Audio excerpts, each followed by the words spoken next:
If you want to find out what transition is, don't just talk to me, go and talk to everybody. I mean, everybody's, open to talk to you about it. That's how I really found out about transition, talking to people. Transition is really a very simple and old answer to an ongoing question. The question is, how can we best live in a way that is sustainable? It's a community-led response to some of the greatest challenges of our time: climate change, fossil fuel depletion, and even the economic crisis. It's another way to organise society and production and consumption and dealing with waste. We're going to have to change just about every aspect of life, just about every system that we depend on for our lives, for everything from food to clothing to transport, just about everything. We're going to have to change every single system radically in a very short period of time. Because there's peak oil involved with transition, in which the peak of humanity will not be able to produce any more oil to power electricity and different things that we take for granted every day. So one of the things people say is, we're waiting for the government to fix it. And there's a fundamental misunderstanding. The government could not fix our problems, because to fix our problems we need local knowledge.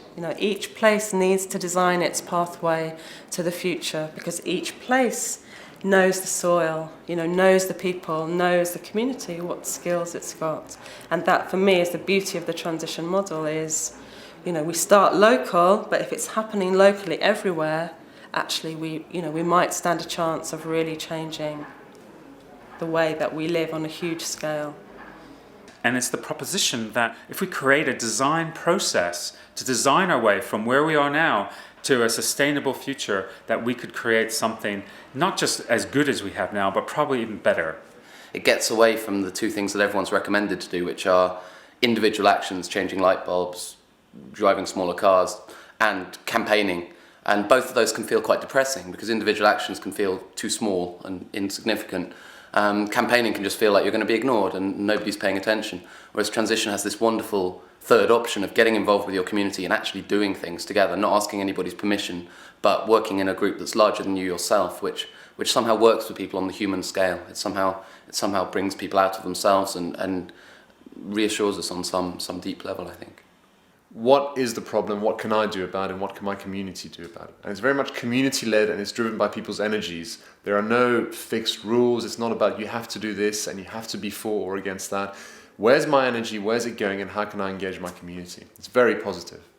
What's powerful about transition is that it's designed to have lots and lots of hooks, lots of different ways in all over it as a model. So if you're not interested in peak oil or climate change, but you love art, then there's a group within the Transition Initiative which is looking at art. If you're really into food, then there's the Transition Food Group, who are doing all kinds of interesting, innovative, creative, playful things around food based on that kind of awareness. So what we see around the country is, there are those people who go, peak oil, climate change, we better do something. But then there's lots of other people who don't have that process, but who get involved in the Transition Food Group because it's fun. And because they do great events, and because it's a great sense of community and sociability.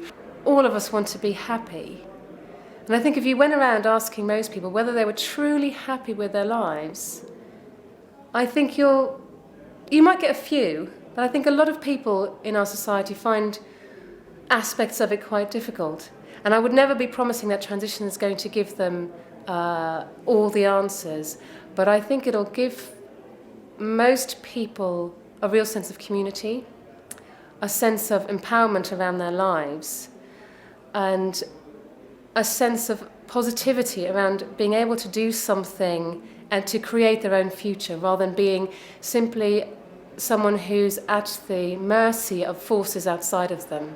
Quite often, a lot of what people focus on in the early stages is food. How do we start to create more of our own food locally and not depend on enormous long multinational supply chains? So, for example, there have been community-supported agriculture schemes where people contract directly with farmers who grow food that the people want.